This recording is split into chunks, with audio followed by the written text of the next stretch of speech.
The Joe Rogan Experience.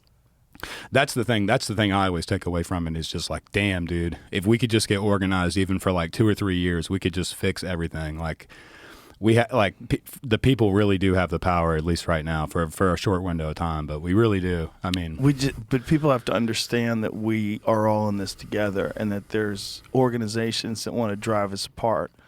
And the way to work out our differences is having conversations and negotiations and figuring out how to work it out. It's not lighting cop cars on fire. Like, this is, Yeah.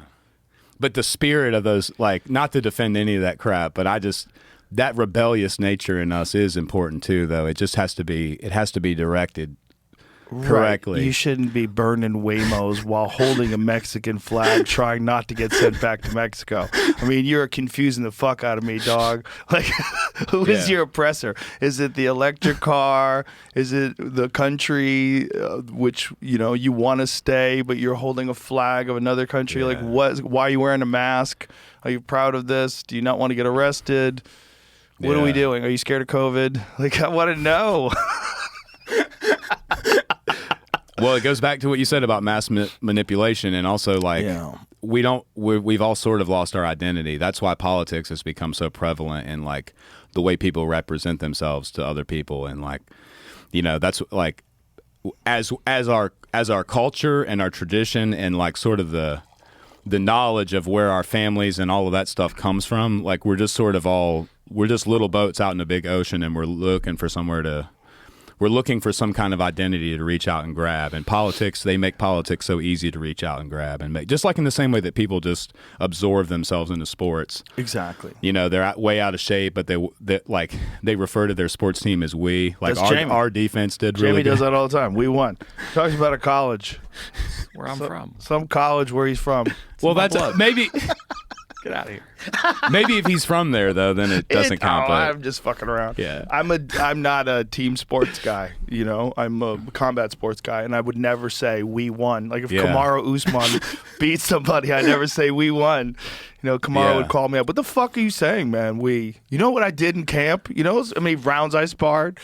Yeah, all the punches you took. It's so crazy. But if there's a group of guys, you could say we.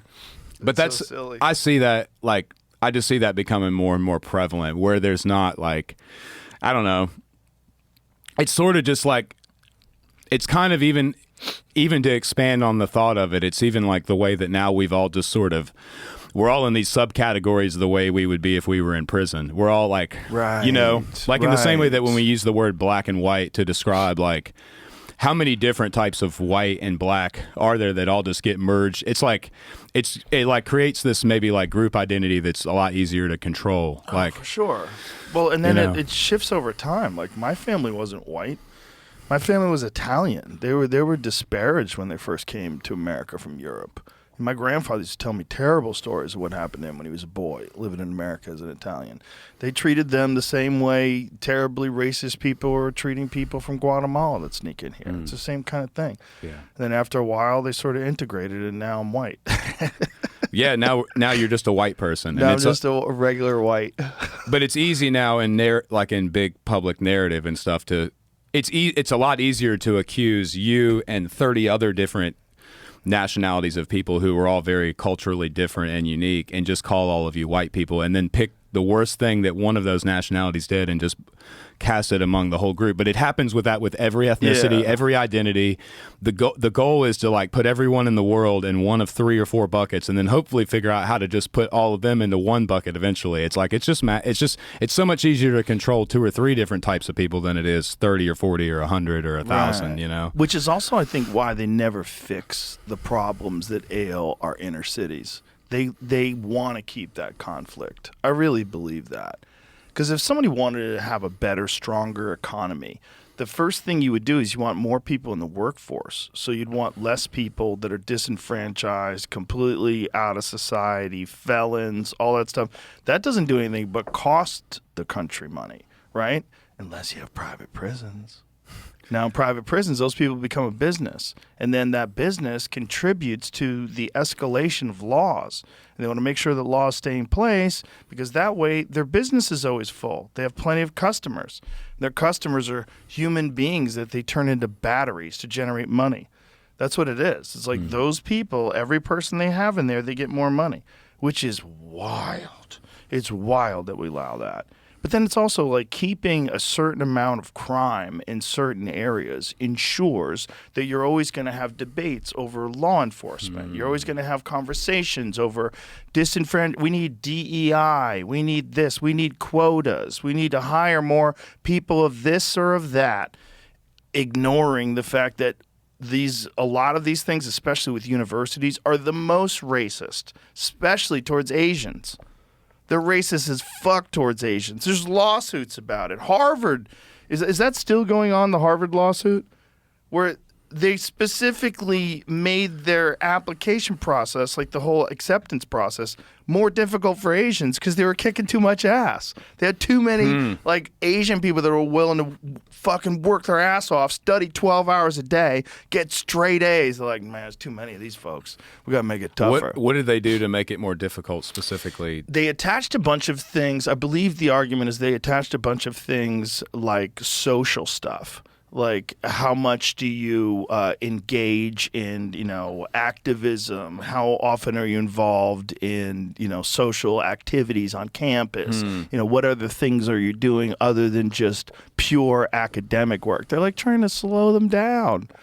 They're literally trying to slow them down.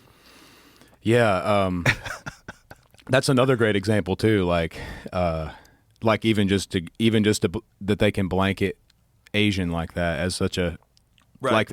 Like it's Indian, it's Chinese. There's a lot of, but yeah, people that come from a hard place are willing to work hard. That's the difference. And the problem with meritocracy is that some motherfuckers will go for it. And if you get a whole country of people going for it, that gets scary for the people that just want to take naps. It's the same psychology that goes in, like in a lot of the smaller Appalachian towns, like where we recorded was really close to Bramwell, West Virginia. But if you look at even if you look at Bramwell, West Virginia, and their recent political history, like the last mayor they had, she embezzled money from the town, and there was like, and this isn't a very small town, so government corruption exists like everywhere, and it almost is like maybe in those big cities.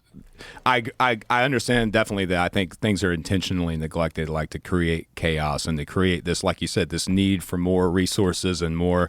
But it's also just that maybe a lot of those people that are in positions are just very spineless and self-centered, and like they don't even care that people are dying in their streets. They're worried about the money that can be made and the ego and the power of it. It goes back to kind of what I said in that ARC speech about lack of leadership. I just see that like if we had people in big cities or in small Appalachian towns that had like a real backbone to them and like and had they were in a real position of like leadership where they wanted to fix things, that a lot of that stuff would get addressed and covered. But we just don't have the right people in power, maybe even is what it is. Even in local and state government. The right people don't run. They don't want that job, man. They don't want that smoke. They don't want people attacking them. They don't want any of it. The right people are the people that don't want to be president. It's almost like they've made these positions only appealing to people who are like sort of criminals, sociopaths or criminals. Yeah. For real. Like, who the fuck wants to run everything? You got to be crazy. Yeah. I don't even like running my whole house. I don't like having employees. It's too much responsibility. What do you think would happen if just some normal people ran the country, though? Like just some average Joes. Like, what if me and you just went and ran what if you ran for president? What would happen? We'd get killed. We'd get put in a fucking convertible. They would definitely shoot. They would definitely be able to hit my big head. That's for sure. They wouldn't. My head's not that little either. You want a cigar? Yeah. Let's do it. People in power have always been horrible. Yeah. People, when they get unchecked power, have always been horrible. That's why directionally, like this whole No Kings protest that's supposed to go down on Saturday, directionally, it's correct. Like, you don't want kings, you don't want oligarchs, but who's funding it? Well, it turns out it's funded by an oligarch. It's funded by a lady worth $20 billion who is the heiress to Walmart, Walmart, a company that employs cheap labor and sells a lot of stuff from China that would be affected by tariffs. You know, it's like that with all of them, though. It's like that with everything, man. Everything is like it presents as being this moral situation. Like they're really looking out for you. They're really looking out for people. they're never really looking out for people. There's always some primary profit motive that's causing any organized thing. It's never for the human race. Unless the people are all on mushrooms, it's never for the human race. And until mushrooms get legalized, that's probably never going to happen. And that's the real battle. The real battle is what gets legal first, AI or mushrooms. You know? Yeah, it's both of us will lead towards God. Both of them will lead towards God, but one with a completely different outcome. It's going to take me like 4 or 5 times listening to it to be able to talk about it. But I've went back and listened to the maps of meaning on Audible, and it's one of Jordan's earlier works, and he's talking about society and how it's structured, and basically talks about like the motivations and the origins of why people always resort to evil. Like in this, I mean, we talk so much about the Holocaust, but not at all about all the other horrible tragedies that happened there at the same time. But even like talking about with Russia, like just think about the Soviet Union and what happened there, and how easily people were turned against. It's just this little moment in time we're in is just so, we should just be so thankful for it, even though it is mass chaos right now. Like the fact that people are allowed to speak freely and do things and have the influence and power they do is just nuts when you think about. You're right. I mean, it's the same crazy people that we're arguing about today have always existed in different forms and with different names and faces. But we're better off today than anybody else in human history, and this is a struggle and it is a battle. But I think we can come out of this on the other side if we all realize that we're being played against each other, and that's where it's important. When you're paying people to protest, you're leaving pallets of bricks around, and you're organizing the whole thing, and you're shipping people in on buses, and you're making sure that all the people show up at a certain amount of time, and they're all compensated, and you give them water and snacks. Like, we got to realize what's going on here. This is not for you. When you light your city on fire and you burn cop cars, it's never good. It's not good for you. It's not good for the cause. They're not going to change the laws. One thing that I heard from Trump today that I thought was very promising is that he wants to make an executive order where people that are here for a long time, that have been like working on farms, that are undocumented, that they won't be targeted and that they'll be exempt from all this stuff. This is my feeling. Like, if you got here and you've integrated into our society, yeah, maybe you shouldn't have snuck in, but you did it and you're not breaking any laws. You're a hardworking person. Those people need a path to citizenship, man. Because if you don't, then they're just preyed upon by people that will take advantage of the fact that they're undocumented and not pay them what they're legally supposed to pay them, and not give them benefits if they're legally supposed to have benefits, and they can't say anything because they're worried that immigration's going to get called on them. So these people are in this constant state of anxiety, and then they hear about the ICE raids, like at Home Depot. Like, what the fuck? Yeah, man? there was a big ICE raid at the Facebook data center job not far from my place, where I used to have to go when I was at Facebook data center ICE raid. Yeah, at the Facebook project. It's in it's not far from me in Virginia. I think it's technically would it be South Boston. I think it's technically in ICE South didn't Boston. bribe.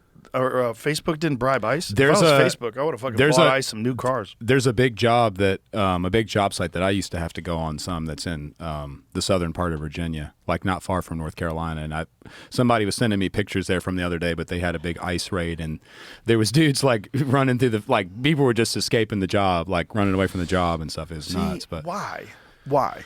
Like, gang members, yes. Criminals, yes. Why?